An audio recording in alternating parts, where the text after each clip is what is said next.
Buenas tardes. Voy a presentar hoy 2 siglos de historia de un edificio singular que se llama Casa Mulleras Arias. Empezaremos con una pequeña reflexión. Una casa, bueno, voy a ponerlo en forma de presentación. Ahora, se ve bien, bien. Una casa es mucho más que un conjunto de tapiales, ladrillos, tejas y baldosas. Una casa es un espacio de vivencias donde los diferentes moradores dejaron pálpitos de vida, secuencias irrecuperables de alegrías y tristezas, ilusiones o decepciones que el implacable paso del tiempo se encargó de borrar.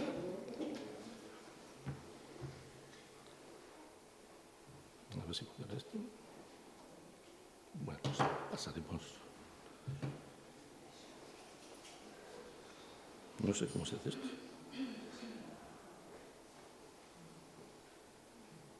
Pues no está. Leticia, ¿cómo funciona esto? Aquí. Ya, pero ¿a dónde? ¿Al ordenador?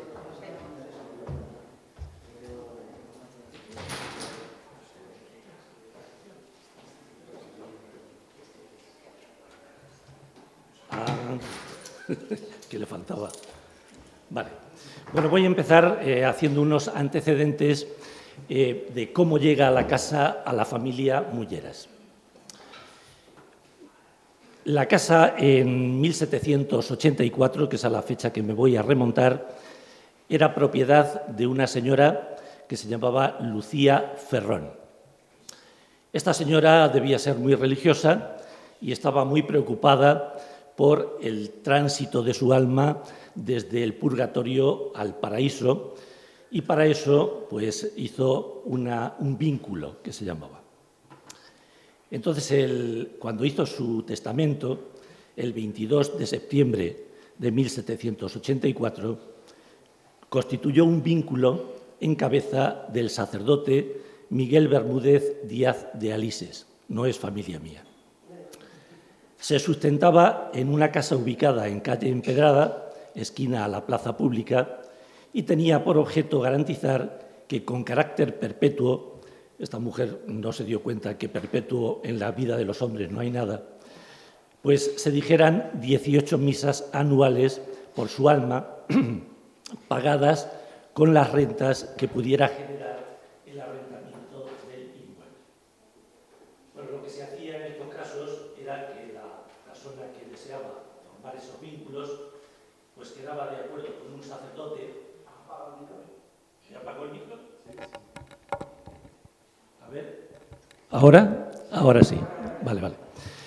Lo que se hacía en esos casos era quedar de acuerdo con un sacerdote, traspasarle la propiedad de un bien, que podía ser inmueble, rústico o urbano, y ese sacerdote asumía la responsabilidad de alquilar ese inmueble y con la renta que sacaba, pues atender a las misas que esta señora había encargado, y el resto pues se lo quedaba a él como, digamos, pues por el trabajo de mantener el inmueble y mantener el alquiler. Bueno, pues al morir el sacerdote que había tomado esa propiedad, al morir Miguel Bermúdez el 27 de diciembre de 1792, la casa pasó a manos de su hermano Francisco. Pero también murió Francisco, que estaba casado con María García de Céspedes, natural de Ciudad Real. La garganta. En ese momento, este sacerdote, Miguel Bermúdez, la tenía alquilada a José Pérez Pintado, que era administrador de rentas reales del partido de Manzanares. Como la viuda no tenía recursos para asumir los gastos de mantenimiento y necesitaba dinero de la renta para alimentar a sus hijos, decidió vender o enajenar la casa bajo un formato curioso de la época, que era el censo redimible, o sea, una venta a plazos donde el comprador pagaba anualmente el 3% del valor de tasación hasta cubrir el importe total. Cuando alguien moría y tenía hijos pequeños, entonces las leyes eran muy estrictas y para que el hijo no perdiera los derechos de la madre, en este caso, pues lo que hacía era que intervenía el juez de menores, intervenía el notario, intervenía el alcalde para vender ese inmueble. Entonces, no se vendía al precio que quería el propietario, sino que se sacaba a subasta. Bueno.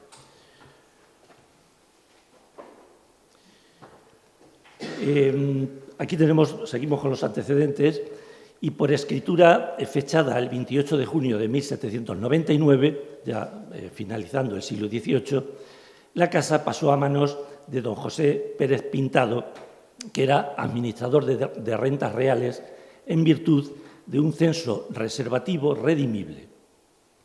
El inquilino se convirtió así en propietario, asumiendo la carga del vínculo asociado al inmueble. Aquí tenemos un estado general de la Real Hacienda del 1799, en el cual aparece en Manzanares este Josep Pérez Pintado. ¿Qué eran estos administradores de rentas reales? Pues entonces los reyes, para mantener su nivel de vida, sus palacios, sus cacerías y sus fiestas, pues se reservaban el monopolio de la venta de algunos bienes importantes. Por ejemplo, nadie podía vender, si no eran los administradores del rey, el tabaco. Otra cosa también muy importante, la sal, la pólvora, el plomo y algunas otras cosas. Pero hacia 1805 le hacen una auditoría a este administrador de las rentas reales y se demostró que existía un desfalco a la hacienda de Carlos IV de 36.634 reales. Ello dio lugar a la apertura de un proceso de embargo de los bienes que este hombre había aportado como garantía para conseguir el cargo y los de todos sus fiadores. La Guerra de Independencia paralizó las actuaciones, pero la causa se reabrió en 1814, siendo ya rey Fernando VII. La subasta de la casa, ubicada en calle Empedrada, se verificó el 9 de febrero de 1816 y se remató en el presbítero Melchor Vázquez por 24.000 reales. Luego se demostró que este hombre era un testaferro de Pedro Mulleras Pujals. Cuando se describe el inmueble, se dice: unas casas de morada que hacen esquina a la plaza pública, en la que existe corredor de madera y portal de columnas.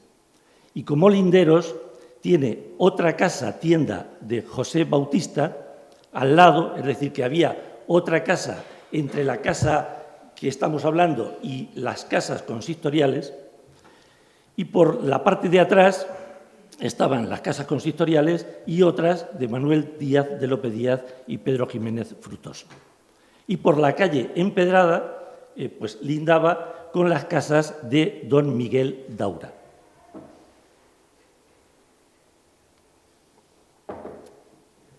Este Miguel Daura Jarros era un médico catalán, era de Mayals, de Lérida, y se había afincado en Manzanares, tuvo por lo menos 8 hijos y vivía justamente lindando con esta casa.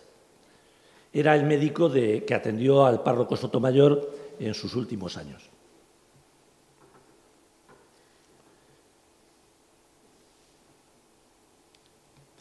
Bueno, pues pocos días más tarde de hacerse la subasta, el sacerdote Melchor Vázquez hizo formal traspaso de la concesión del inmueble a Pedro o Pere Mulleras Pujals, a quien se dio posesión el 26 de febrero de 1816. Y la escritura se formalizó ante el escribano José Jiménez el 15 de mayo de ese mismo año. Pagó por la casa 24.000 reales de vellón, que eran el equivalente a 9.600 reales de plata, como esto es una moneda de 2 reales, y asumió las cargas que pesaban sobre la finca, el censo y el vínculo.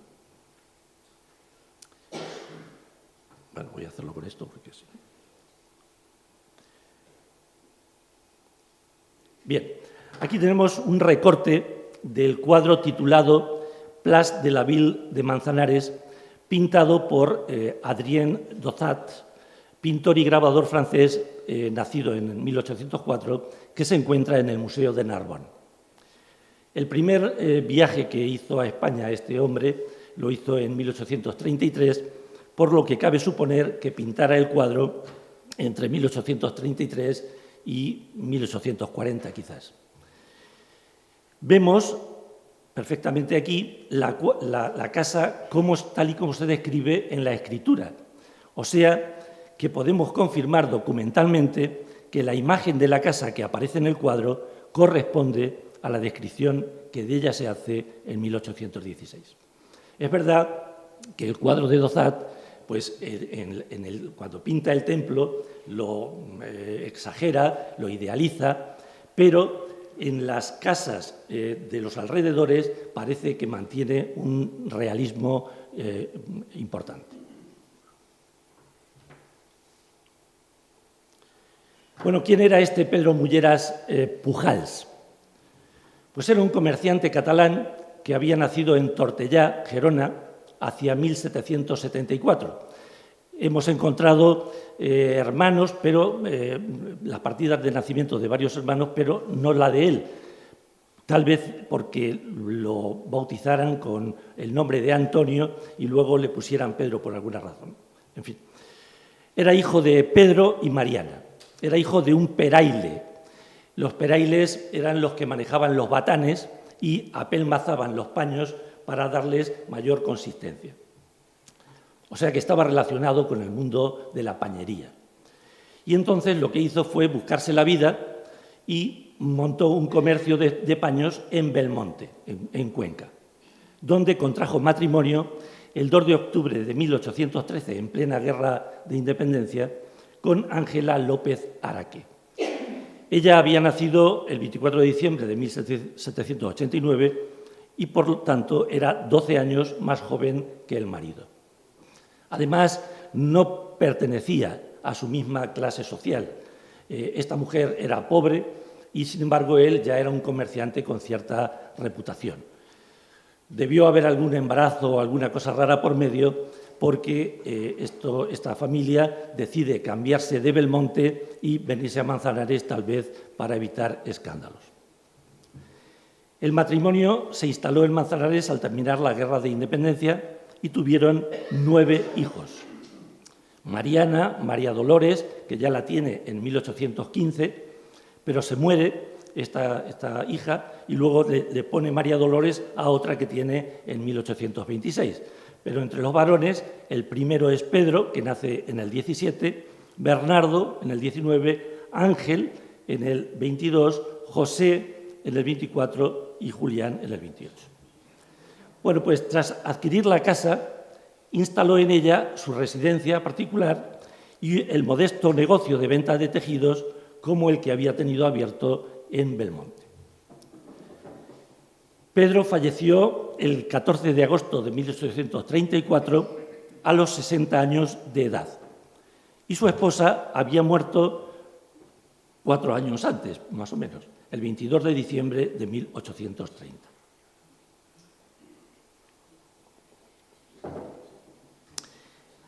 Podemos imaginar el drama de aquella familia con un negocio abierto, que mueren los 2 padres cuando el hijo mayor tiene apenas 17 años.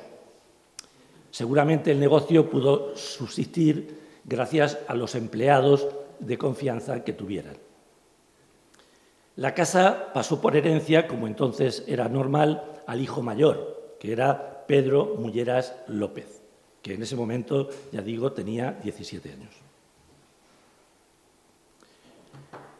Tenemos una referencia de este negocio en el cuaderno de riqueza de 1820. Vemos aquí a don Pedro Mulleras, ya tiene don, lo cual quiere decir que tiene un cierto nivel económico y social, y tiene de rentas pues, por la casa 550 reales y por comercio 14.000 reales, en total 14.550, y paga un impuesto de 979 reales a la Hacienda. La primera inscripción de la casa que aparece en el actual registro de la propiedad es de 1866, porque aunque el 24 de enero de 1856 Pedro vende la casa a su hermano José, pues la escritura se hizo 10 años después y quedó inscrita en el tomo 65, libro 35, tal, del registro con fecha 30 de diciembre de 1866. Y se describe en ese momento como una casa situada en la población de la Villa de Manzanares y calle Empedrada número 2. Tiene su entrada entre norte y poniente y linda por la derecha como se entra con la Plaza de la Constitución, por la espalda con las casas consistoriales y otras de los herederos de don Antonio Pinés y Camacho, y por la izquierda con las casas de don José Daura García, que era el hijo del médico, era el hijo de don Miguel, y que fue además alcalde de Manzanares en 1856. Aquí tenemos a José Mulleras, la imagen de José Mulleras, que nació en Manzanares el 6 de abril de 1824, fue el sexto hijo de Pedro y Ángela. El 8 de diciembre de 1852 contrajo matrimonio con Polonia García Díaz Huete. Ella era natural de Tomelloso, era una señora adinerada que aportó los fondos para comprar la casa a Pedro, al hermano de José, y potenciar el negocio de venta de tejidos. Sin embargo, tuvieron la desgracia de que Polonia murió de tuberculosis, de tisis, el 2 de enero de 1856, con solo 23 años de edad. A pesar de que era muy joven, había tenido ya 2 hijas, Aurora y María de los Ángeles Mulleras García.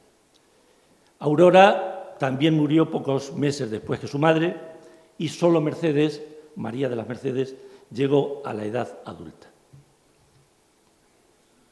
María de los Ángeles, perdón, María de los Ángeles.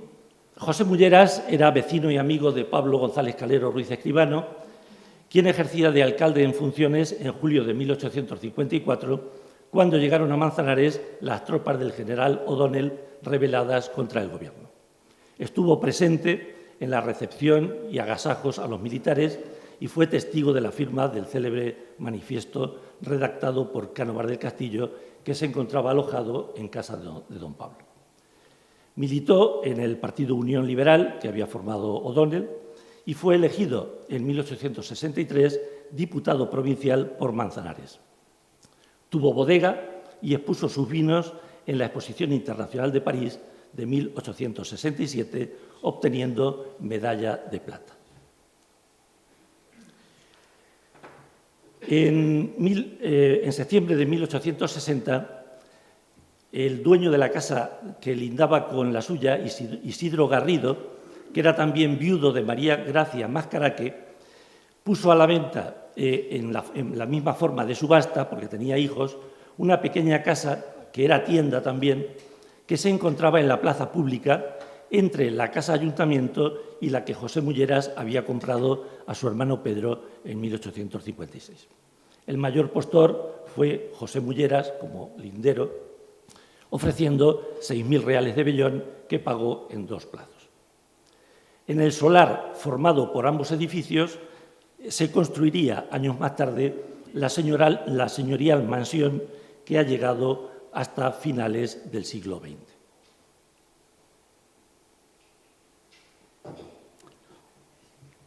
Con el dinero que había heredado de la mujer, José Mulleras además del negocio de tejidos, se convirtió en un importante propietario de fincas rústicas y urbanas. Entre ellas compró la mitad del castillo Calatravo, que fue desamortizado en 1864.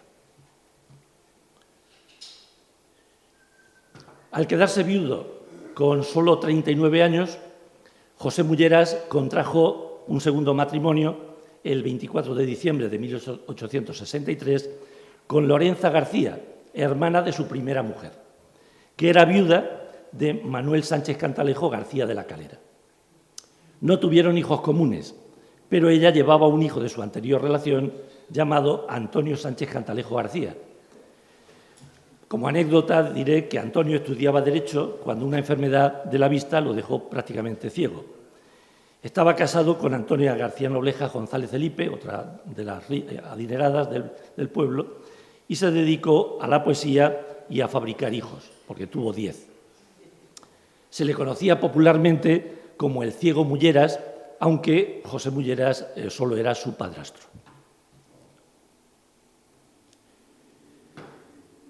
Entre 1861 y 1863 se hizo una reforma integral de la antigua casa consistorial según proyecto del arquitecto provincial Cirilo Vara Soria. Estamos hablando ya de un momento en que Manzanares había llegado el tren a Manzanares, la villa estaba prosperando y entonces se necesitaba una casa consistorial apropiada a la categoría de la villa, ¿no? Entonces se hace una reforma, aunque no se respeta totalmente el proyecto original por ahorrar dinero, pero se hace un edificio bastante vistoso. Y al objeto de hermosear el conjunto de la plaza, pues el ayuntamiento, gobernado entonces por Juan Antonio Fernández Caballero Jiménez, que era juez, ordenó modificar también la fachada de las casas adjuntas, que era propiedad de los Mulleras. El proyecto de reforma lo firmó en junio de 1864 José María Cuenca, que era arquitecto del distrito, porque el arquitecto provincial Cirilo Vara tenía mucho trabajo y le ayudaba este José María Cuenca. Bueno, pues en este proyecto se contemplaba el derribo de la fachada de las dos casas que tenía Mulleras y su reconstrucción con un nuevo diseño 2 metros más atrás para alinearla con las casas consistoriales. Aquello no tenemos muchas referencias, pero sí tenemos el proyecto que se hizo. Aquí tenéis cómo era la casa ya en 1864. Ha desaparecido, bueno, aquí seguramente no aparecen los portales, pero sí ha desaparecido toda la galería de la parte superior, seguramente para aprovechar mejor el espacio. Y las dos casas que deberían estar divididas por aquí más o menos, aquí hay una puerta de una de las casas tienda y aquí está la otra puerta del comercio de Mulleras. Pues este era el aspecto totalmente desconocido, totalmente diferente al que hemos visto en el cuadro de Dozat, y el ayuntamiento libró una partida de 25.000 reales para abordar esa reforma. En la parte baja del edificio tenía José Mulleras unos grandes almacenes, lo que se podría llamar hoy unos grandes almacenes, donde se podía encontrar todo tipo de tejidos que se vendían por varas, pero también ropa de vestir confeccionada, ropa interior, ropa de cama y mesa, zapatos, gorras, sombreros, todo tipo de artículos de mercería e incluso lámparas y muebles. Aquí tenemos los planos de este proyecto y vemos lo que pretendía hacer este José María. Esta parte amarilla era la que pretendía tirar y llevar la fachada a esta línea roja, alineando con las casas consistoriales y darle a la fachada pues, unos vanos simétricos muy bonitos y además parece que los portales no llegaban a la calle empedrada que debía estar aquí, sino que se cortaban un poco antes. Claro, hacer esto yo me imagino que debió ser imposible, porque claro, tirar la fachada, llevarla dos metros por lo menos atrás y además ahora acoplar los espacios que indica el proyecto con las nuevas puertas y las nuevas ventanas a la distribución de dos casas diferentes con tabiques interiores, aquello debió ser imposible. Creo que aquel proyecto no se llevó a cabo y aquí ya no tengo más remedio que recurrir a la hipótesis. Desde mi punto de vista, porque no he encontrado planos y pruebas históricas y documentales, pues en lugar de acometer la reforma de la fachada, lo que hizo José Mulleras, que tenía dinero de sobra, pues lo que hizo fue levantar una casa de nueva planta, destinada únicamente a uso residencial. Entonces, él era muy consciente de que solo tenía una hija y que el marido, como luego veremos, no se iba a dedicar en absoluto al negocio del comercio. Además, él había diversificado ya sus intereses y no se dedicaba solo al comercio, sino que tenía rentas agrícolas y urbanas. Entonces el comercio, mientras se hacía la casa y ya no volvió nunca a la casa, pues se llevó a un local alquilado a la familia Daura en la esquina de la calle Empedrada y Vuelta de Empedrada, que luego lo hemos conocido ya posteriormente como el comercio de Noblejas, ¿no? La descripción del edificio de nueva construcción pues era un edificio de estilo ecléctico, con planta baja recortada por 5 soportales. La planta principal presentaba a la plaza pública 5 balcones y otros 4 a la calle Empedrada. Las paredes estaban formadas a base de tapial, debidamente encalado, siguiendo la costumbre de la zona. La planta superior, tipo cámara, disponía de un amplio palomar. Sobre ella, haciendo esquina, mostraba un elegante torreón mirador de sección octogonal con decorativas ventanas rematadas en su parte superior por arcos lobulados. Luego desaparecerían esos arcos. La techumbre, a 2 aguas, estaba formada por cerchas y tirantas sobre las que se extendía el tablero de carrizo enyesado. Sobre el tablero, tejas árabes cogidas con barro. Contaba con el típico patio manchego, cubierto con montera, al que se abrían las diferentes galerías y estancias.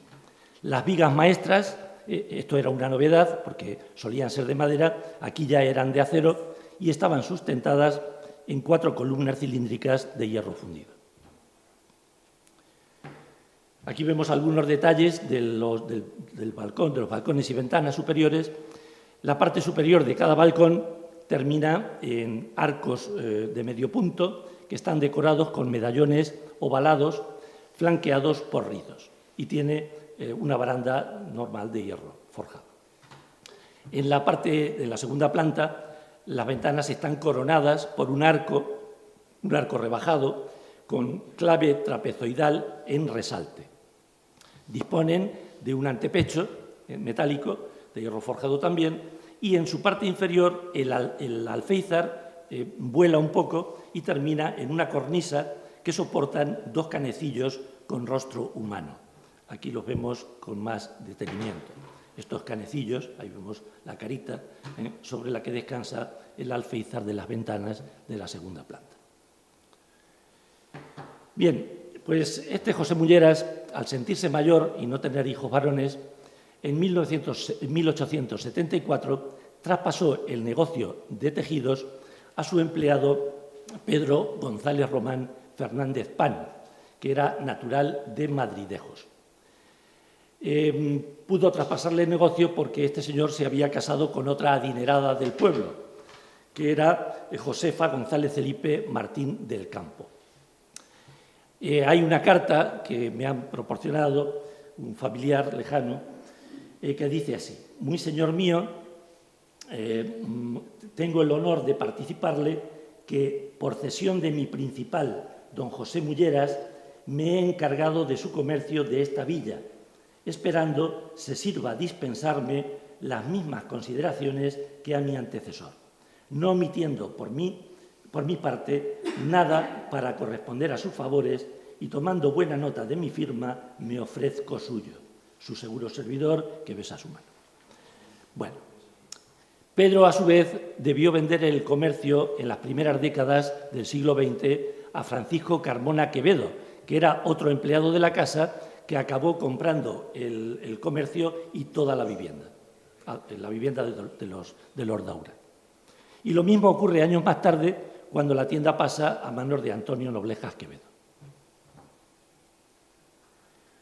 Bueno, vamos a hablar ahora de la hija de María de los Ángeles Mulleras, que era la que hereda el negocio, porque José Mulleras falleció el 3 de noviembre de 1878 con 53 años. Cuando murió, ocupaba el número 14 en la lista de mayores contribuyentes en la localidad. La casa pasa a su única hija, María de los Ángeles Mulleras García, que había nacido el 30 de julio de 1855. Y esta mujer contrajo matrimonio con Pedro Arias Moreno el 2 de marzo de 1879. Ella aportó 404.626 reales, que era el doble de la dote que aportó el marido. Eso da una idea del potencial económico que tenía esta mujer frente al marido, que también era rico, pero que tenía menos patrimonio en ese momento. Bueno, pues esta pareja tuvieron 3 hijos, Eugenia Catalina, José Pedro y Pedro Eusebio. Pero tuvieron la desgracia de que todos murieron antes de llegar a adultos. María también falleció pronto a causa de la gripe, el 2 de febrero de 1896, tenía 40 años y no dejó descendencia. Por tanto, todo el patrimonio de los Mulleras pasa a su marido, a Pedro Arias. ¿Quién era este caballero? Pues este caballero nació en Socuéllamos el 19 de octubre de 1850. Era hijo de Eusebio Arias Ortiz, era un terrateniente de Tomelloso, y Eugenia Moreno Huertas de Socuéllamos. Estudió leyes en la Facultad de Derecho de la Universidad Central de Madrid entre 1867 y 1871. Pedro Arias no solamente era abogado, también se dedicó a la política, fue terrateniente e industrial bodeguero. La casa pasó a ser de su propiedad el 6 de agosto de 1897 por adjudicación de la herencia de su esposa. Este hombre perteneció al partido, militó en el Partido Liberal y ocupó varios cargos de importancia. Primero fue diputado en la Diputación Provincial por el distrito de Manzanares, pero luego fue senador del Reino por Gerona, senador del Reino por Ciudad Real y diputado en Cortes por Ciudad Real en representación del distrito de Alcázar, ya iniciándose el siglo entre 1905 y 7. Pedro Arias tuvo importantes bodegas en Socuéllamos y en Manzanares.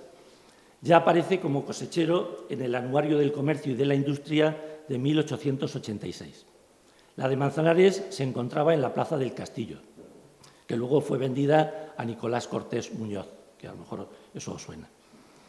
Fue uno de los grandes vinicultores y viticultores, cosecheros y exportadores de la provincia. Y aquí tenemos una propaganda de la época donde aparecen las bodegas Arias en Manzanares y en Socuéllamos.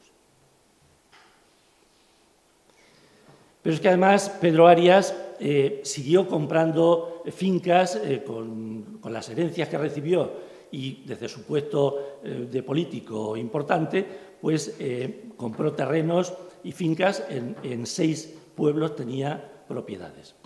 En la declaración de bienes en su expediente de senador, pues vemos que aparecen numerosas fincas en Manzanares, en Membrilla, en Alcázar, en Tomelloso, en Socuéllamos, en Alhambra. Estos son fincas rústicas, pero es que también tiene ganado en Socuéllamos y en Manzanares, y tiene riqueza urbana en Manzanares, en Socuéllamos, en Alhambra, en Alcázar y en Tomelloso.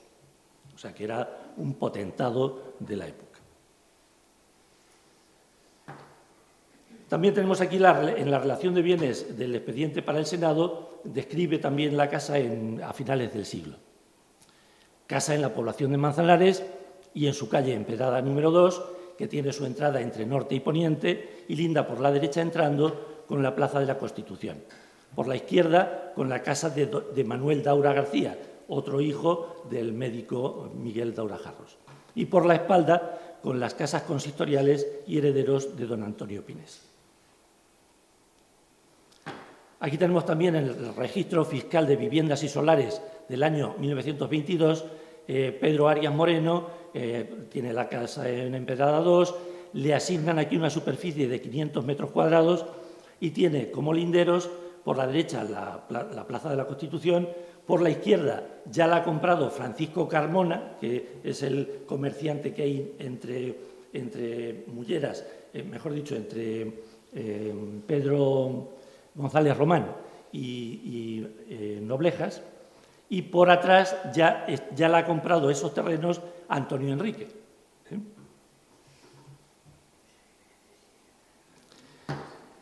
Como vemos, en la planta de la casa, la extraña forma de esta planta pues denota ser el resultado de varias segregaciones de la parcela originaria efectuadas a lo largo del tiempo.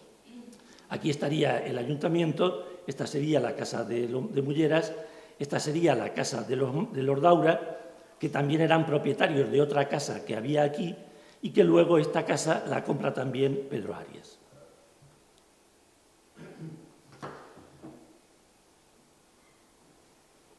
Ahora vamos a una historia propia de Lola. Bueno, pues Pedro Arias Moreno, al quedarse viudo, inició una relación con Apolonia Sánchez Maroto Sánchez Carnerero, que era cocinera de la casa. Era 29 años más joven, porque Pedro había nacido en el 1850 y ella el 28 de febrero de 1879. Apolonia quedó embarazada y, para evitar el escándalo y las habladurías propias de los pueblos, trasladaron su residencia a Madrid. Bueno, estos eventos solían ocurrir con cierta frecuencia en las casas de los señoritos, ¿no? Y cuando alguna criada se quedaba embarazada, pues se la alargaba, en el mejor de los casos se le daba algún dinero y ahí había terminado la historia. Sin embargo, en este caso no fue así. Aquí debió haber sentimientos más profundos, porque este hombre lo que hace es, se va a ir con su amante, la va a retirar de Manzanares para evitar habladurías, se marchan a Madrid y en Madrid, pues como había dinero de sobra, la parte externa pues estaba cubierta, vestidos, joyas, peluquería, manicura, lo que hiciera falta. Pero faltaba adecuar a esta mujer, que era una mujer del pueblo, una cocinera, y para eso le pone un tutor que la somete durante 2 años a una educación acelerada. Adecúa sus ademanes, le da un poco de cultura general, las formas de relacionarse, cómo hablar, cuándo callar, en fin. Mientras está en este periodo educativo, digamos, le hace otra hija. Bueno, había tenido ya una del embarazo previo, que se llamó Mercedes, y luego le hace otra hija que se llama Carmen. Y al final, cuando él considera que esta mujer da la talla social, pues entonces se casa con ella. En la iglesia de San Luis de los Franceses de Madrid contrae matrimonio y después tendrían otros 3 hijos. Vamos a hablar ahora de ellos. Bueno, pues Pedro y Apolonia contrajeron matrimonio en Madrid el 18 de febrero de 1909, cuando ya habían tenido 2 hijas, Mercedes y Carmen. Luego tuvieron otros 3. Pedro falleció en Socuéllamos el 29 de octubre de 1925 a los 75 años de edad. En su pueblo natal le han dedicado una calle por su relevancia social, económica y política.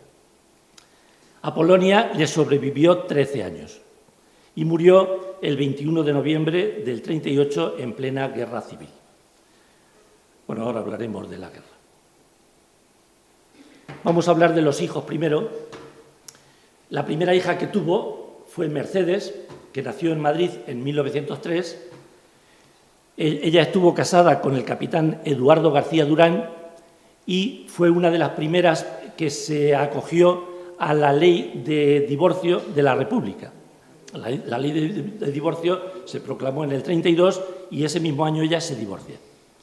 Una cosa que era rara en estas familias que eran muy católicas. y en ella recayó por herencia la casa de Manzanares. Falleció luego en Socuellamos, ya pasada la guerra, el 4 de octubre del 43. Al final, el marido se marchó, luego apareció, pero vamos, ella seguía divorciada. La segunda hija que tuvo en el proceso educativo fue Carmen, que es la última de la saga de los Arias. Esta nació en Madrid en el 1904. Tuvieron ya casados a otros 3 hijos, lo que pasa es que Rosario Marina murió a los 29 meses. Pero los 2 hijos varones, en quienes se sustentaba la esperanza de la familia, que eran Pedro y José Luis, pues llegó la guerra y los asesinaron a los 2. Pedro había nacido en 1910 y murió asesinado en Socuellamos el 21 de agosto del 36. Y José Luis murió asesinado en Ciudad Real el 9 de agosto, un poquito antes de ese mismo año. Podemos imaginar el desastre que la guerra supuso para esta familia, porque no solamente perdieron a los 2 hijos, sino que todas las fincas que tenían en todos los pueblos se las incautaron. Las fincas, los semovientes, los aperos, las cosechas, perdieron absolutamente todo lo que no tuvieran en dinero escondido. Desde luego lo recuperaron después, la mayor parte. Bueno, pues a la muerte de Pedro Arias, en 1925, la gestión del inmenso patrimonio pasó a manos de su esposa e hijos. Ellos ya no tenían ningún apego a la casa de Manzanares y en 1930 decidieron alquilarla al Banco Hispanoamericano, que instaló en la parte baja una sucursal. Y en la primera planta pues, se habilitó como residencia del director. Aquí tenemos un recorte del programa de ferias del 31, en el cual aparece la sucursal de Manzanares en la Plaza de la Constitución, a la que abren una puerta, y en la calle Empedrada 2. La casa estuvo alquilada al banco muchísimos años, 39 años. Aquí vemos el cartel y aquí vemos cómo ya tiene una puerta que hacen para el banco y otra aquí. Tiene 2 puertas. Durante la Guerra Civil, la parte no ocupada por las oficinas fue utilizada como alojamiento para refugiados. Pasada ya la guerra, a la muerte de Mercedes, la propiedad, que era la que había heredado la casa, pues la propiedad la hereda su hermana Carmen, según la escritura del 8 de diciembre de 1943. La inscripción en el registro se hizo un poquito más tarde, en el 47. ¿Quién era esta señora o señorita Carmen Arias Sánchez Maroto? Pues al igual que su hermana, Mercedes, estudió en el Colegio Nuestra Señora de Loreto de Madrid, regido por monjas ursulinas. Era un centro elitista donde asistían los hijos de los aristócratas, incluso alguna infanta creo que también recibió estudios allí, donde además de recibir una sólida formación religiosa y cursar las asignaturas habituales, pues practicaban deportes como tenis, voleibol o baloncesto, actividades que no eran nada comunes en las mujeres de su tiempo. Hablaban y escribían en francés y se les inculcaba el amor por la literatura, la pintura, el teatro o la música. Esta señora era una mujer muy culta, adelantada a su tiempo. A los 20 años ya conducía su propio automóvil, cazaba y era una excelente pintora. En febrero del 43 contrajo matrimonio con Alejandro Sirvent d'Argent, comandante de aviación, que murió en 1965 siendo coronel de ingenieros aeronáuticos. No tuvieron hijos, no tuvieron descendencia. Y Carmen falleció el 4 de febrero de 1986. Era una mujer extraordinariamente generosa y en el testamento, como no tenía descendencia, legó todos sus bienes a los ancianos pobres, preferentemente de Socuellamos. Bien, aquí acaba la primera etapa de la familia, de esta historia del edificio, que dura 157 años en manos de la familia Mulleras Arias. Y ahora ya pasamos al siguiente propietario, a la segunda etapa, que es la etapa de José María Carnicero Alonso, Josito, que va a durar únicamente 19 años. Desde luego, Josito, bueno, ahora hablaremos de él. Este hombre había nacido en 1924 de padres desconocidos. Algunos años de su infancia los pasó en el hospicio de Ciudad Real. Después fue adoptado por una familia muy humilde de Manzanares. Tuvo que ganarse la vida desde muy joven, desde los 13 años, trabajando en distintos negocios del ramo de la hostelería, los bares Vía Clásica y Lucas, y contrajo matrimonio el 15 de octubre del 53 con Isabel Gallego Sánchez. Isabel era 2 años más joven que él y por su buena mano para la cocina pues se convirtió en el alma de los negocios que emprendieron.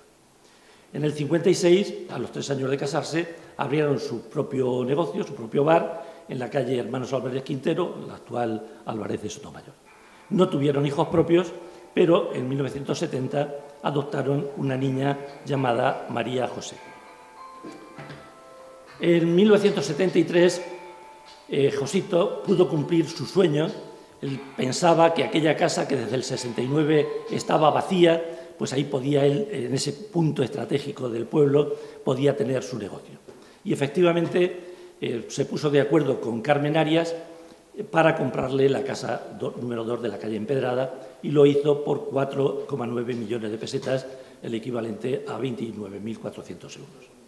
La escritura no se hizo hasta mucho después, porque esta mujer, que hemos dicho que era muy generosa, pues le dejó pagar la deuda como buenamente pudiera. En la mansión instaló un mesón, restaurante en la parte baja y la residencia de la familia en la primera planta. Bueno, diremos que desde 1991, o sea, ya en manos de Josito, ya tuvo el inmueble cierta protección parcial en cuanto a su volumetría, fachada y elementos internos de interés, sin especificar cuáles, al formar parte del área de protección del bien de interés cultural, iglesia parroquial de Nuestra Señora de la Asunción. Bien, aquí está el bar-restaurante, que fue uno de los bares más importantes de su tiempo. Aquí tenemos una vista del comedor en el patio, instalado en el patio, con su barra americana. Y el 9 de marzo de 1984 pues fallecía Isabel, su primera mujer, y a finales de ese mismo año volvía a contraer matrimonio con María Sobrino Medina, natural de Bolaños. Necesitaba, más que una mujer, también necesitaba una cocinera. El 30 de noviembre de 1989 cerró el negocio por jubilación. Y por influencia de su segunda esposa se trasladó en la residencia de Bolaños, donde falleció el 9 de mayo del 2003. El 29 de noviembre de 1991, José María Carnicero y su ahijada María José venden la casa en 32 millones de pesetas por mitades indivisas a María Dolores Meco Romero, con carácter ganancial, y a Pedro García Montón García Vaquero, ambos vecinos de Alcázar de San Juan. La inscripción en el registro tiene fecha 29 de enero del 92. A partir de ese momento, la casa va a sufrir un progresivo y deliberado deterioro durante años sin que las autoridades municipales hagan nada por evitarlo. Se destruyen tabiques interiores, se arrancan puertas, ventanas y otros elementos de interés arquitectónico. Resulta evidente la intención de arruinar el edificio, ya que se rompen los cristales de la montera y mantienen abiertos balcones y ventanas para que los agentes atmosféricos completaran la labor destructiva. Las palomas colonizaron todos los rincones y se acumuló tal cantidad de palomina que se convirtió en un problema de salubridad por los malos olores que generaba. Aquí tenemos una fotografía tomada por Carlos Cava, cantero, el 19 de junio del 2005, donde ya se aprecian pues, el deterioro de la fachada, de las ventanas, de las persianas, y presenta un evidente abandono. Y bueno, las fotos que vamos a poner ahora pues son penosas también. Aquí vemos el mirador, como está lleno de palomina, los tejados. Aquí está la planta superior del palomar, pues lleno de palomina. Estas son fotografías tomadas en el 2005. Los tejados desmantelados, las maderas rotas, la montera del patio le han roto todos los cristales Y aquí vemos las habitaciones totalmente abandonadas, con los restos de decoración en el salón de la primera planta que permite intuir su esplendoroso pasado, con estas cenefas del salón principal, con relieves de escayola, pintada, formas de flores y lazos. Y aquí vemos otra habitación donde se han quitado todas las puertas ya y ventanas, con este zócalo adornado con la técnica del esgrafiado, de los cuales se ha dejado una muestra que todavía se puede ver en el edificio actual. Aquí vemos cómo quedó, cómo estaba el edificio en esos años. Ha desaparecido porque la han sacado para venderla, toda la madera, todas las ventanas, todas las puertas interiores, todos los elementos metálicos, rejas, todo, exceptuando la fachada que no podían tocar. Aquí vemos una vista del patio interior, otra vista del patio interior, esta es la puerta de la calle empedrada, la escalera con un detalle del zócalo, la caja de la escalera principal, han arrancado una preciosa vidriera que había en esta parte. Lo menos dañado es quizás la zona del bar. Bueno, pues pasamos a la cuarta etapa, que solo dura 8 años. Fuertes diferencias entre los copropietarios de la finca les llevan a romper su relación. Como la casa es indivisible, no tienen otra opción que sacarla a subasta en julio del 2004. Y se remata a favor de la empresa Centro Herencia Sociedad Limitada, una empresa creada el 11 de octubre del 95, dedicada a la promoción, construcción y rehabilitación de bienes inmuebles. En este caso no hubo rehabilitación, sino todo lo contrario, en la que el socio Pedro García Montón tenía una importante participación. Es decir, uno de los socios de la anterior sociedad es el que compra a nombre del Centro de Herencia este inmueble. Aquí lo tenemos, no sé si ve claro, Pedro García Montón, García Vaquero, en el Centro de Herencia es apoderado. Bueno, pues se remata a esta empresa. La finca tenía, en ese momento, le asignan una superficie de 433 metros cuadrados según certificación del catastro. Y en ese momento aparece Restaura. ¿Qué era Restaura? Pues un pequeño grupo de personas sensibles ante la sistemática desaparición de inmuebles de valor arquitectónico e histórico propiciada por el boom de la construcción iniciado hacia 1998. Entre sus principales objetivos estaba proteger lo que quedaba del edificio Mulleras Arias y salvarlo de la inminente demolición.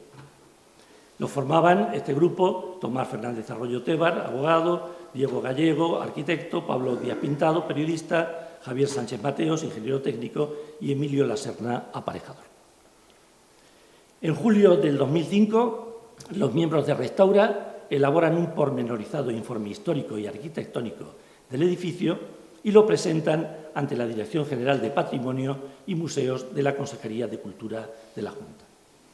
Con sólidos argumentos documentales, solicitan que las autoridades competentes declaren bien de interés cultural el inmueble situado en Manzanares, calle Empedrada 2, e instan a que se dicte resolución por la que durante la tramitación del expediente se adopten las medidas cautelares urgentes relativas a la salvaguarda de su seguridad, reparación y conservación, así como la prohibición de realizar demoliciones o derribos parciales u otras obras que menoscaben su estado o modifiquen su estructura y configuración. La redacción creo que es del abogado Tomás Fernández Arroyo.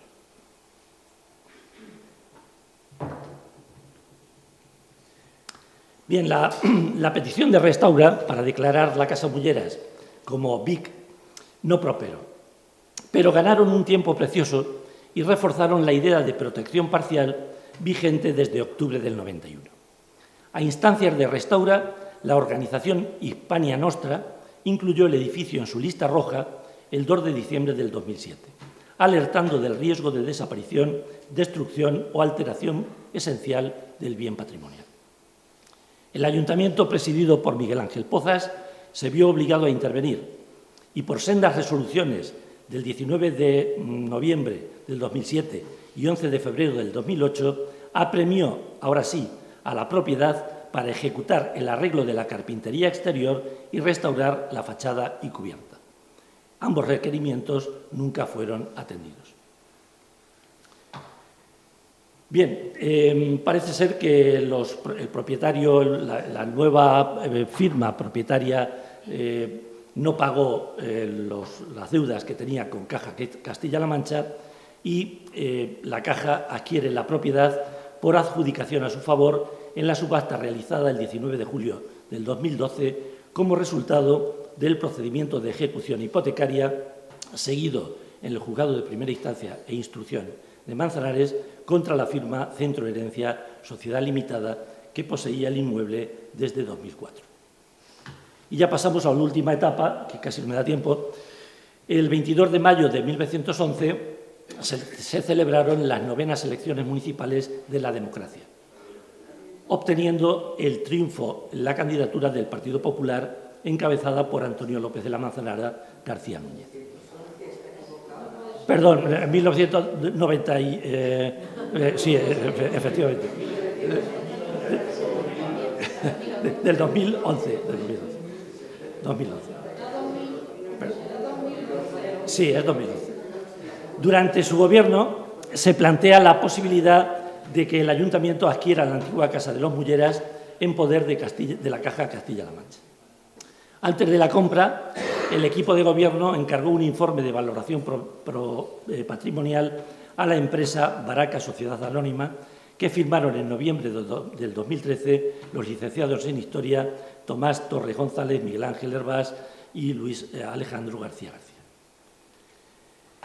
¿Qué actuaciones hace la nueva corporación?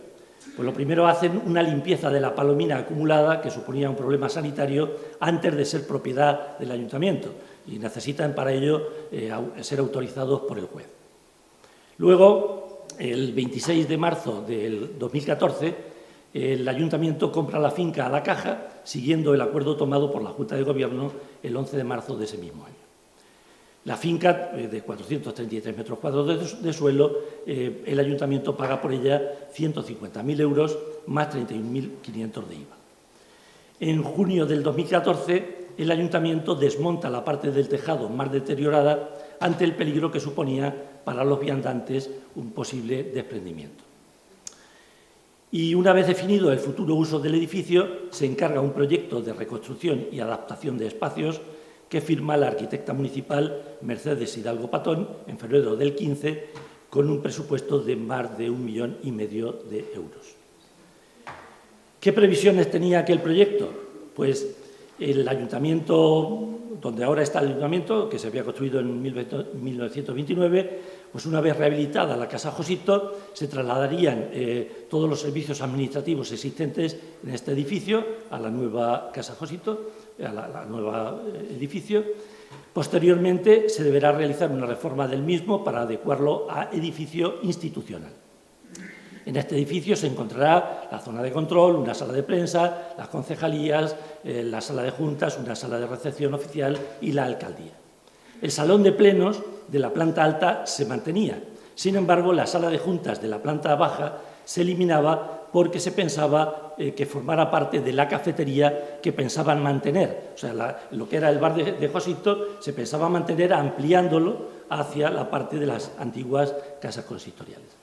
Y en la Casa de Josito, pues el edificio se iba a convertir en edificio administrativo. Y en ese edificio se iba a instalar el registro, el personal y población, secretaría, servicios económicos, servicios técnicos, servicios informáticos y área de medio ambiente. Y la planta baja, como ya he dicho, se dedicaría a cafetería-restaurante.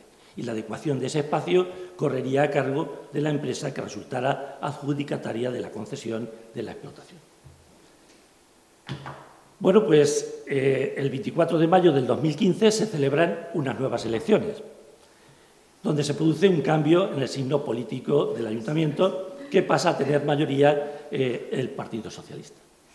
En septiembre del 2015, ante el riesgo de colapso del edificio, el equipo de gobierno, presidido por Julián Nieva Delgado, ordena la colocación de una estructura metálica externa que sostiene los paños de fachada hasta que sea posible su consolidación. Aquí tenemos la estructura metálica de nuevo, voy a ir rapidito, y se hace un proyecto de vaciado y consolidación.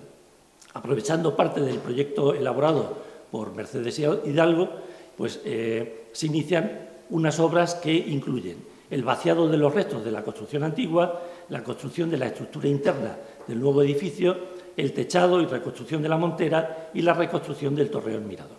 Esta fase, bueno, no voy a entretenerme, pero sí diré que la Comisión Provincial del Patrimonio incluyó de forma individual el inmueble en el catálogo de bienes y ámbitos protegidos que se aprobó el 22 de junio del 2016 con grado de protección parcial en la categoría de arquitectura popular. Aquí tenemos algunas fotos del espacio vacío. Aquí ya se están consolidando los suelos y los tabiques, algunos tabiques exteriores, el tejado. Se está haciendo la estructura del chapitel, se coloca lo poco que se pudo recuperar del edificio antiguo, que es la veleta, con una M que tengo dudas si es por Mulleras o es por Manzanares, porque si os fijáis, la torre de la iglesia parroquial tiene una veleta exactamente igual, con la M. Entonces, puede ser Manzanares y en este caso podría ser Mulleres. Bien, aquí está una imagen del edificio tomada el 8 de diciembre del 16, después de hacerse el techado y el mirador, pero todavía no se ha reconstruido la fachada. Bien, al mismo tiempo se hacen dos proyectos paralelos, uno de construcción de las nuevas ventanas y balcones por parte de un taller de empleo, siguiendo el modelo original, y se hace un proyecto de reconstrucción y consolidación de la fachada que hace el arquitecto Diego Gallego. Voy a ir más deprisa. Aquí están ya pues, las obras de la restauración de la fachada. Estos son fotos tomadas por Carlos Cava en el 17.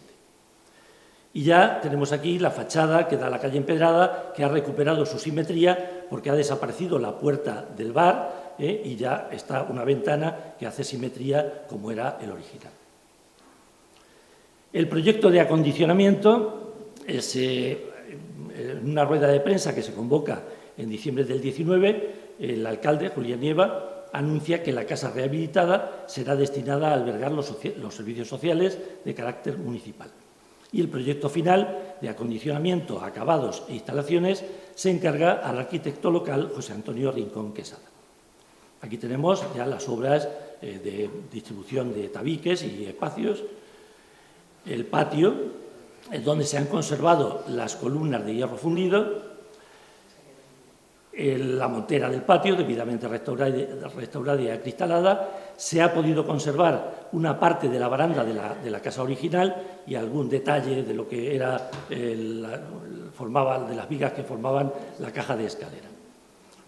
También se ha conservado la decoración en hierro fundido que adornaban las 8 jácenas o vigas maestras del patio, con estos apliques metálicos de fundición. También se conserva esta decoración en hierro fundido del montante de la puerta principal que se realizó en los talleres en la fundición de Antonio Aguilar en Sevilla. Y ya, por fin, pues voy a terminar, el presidente de la Comunidad de Castilla-La Mancha, Emiliano García Paje, acompañado por el alcalde de Manzanares, Julián Nieva, la consejera de Bienestar Social, Bárbara García, el presidente de la Diputación de Ciudad Real, José Manuel Caballero, y otras autoridades, inauguran las instalaciones el miércoles 18 de mayo del 2022. Así es que con esto termino mi exposición. Muchas gracias por vuestra atención.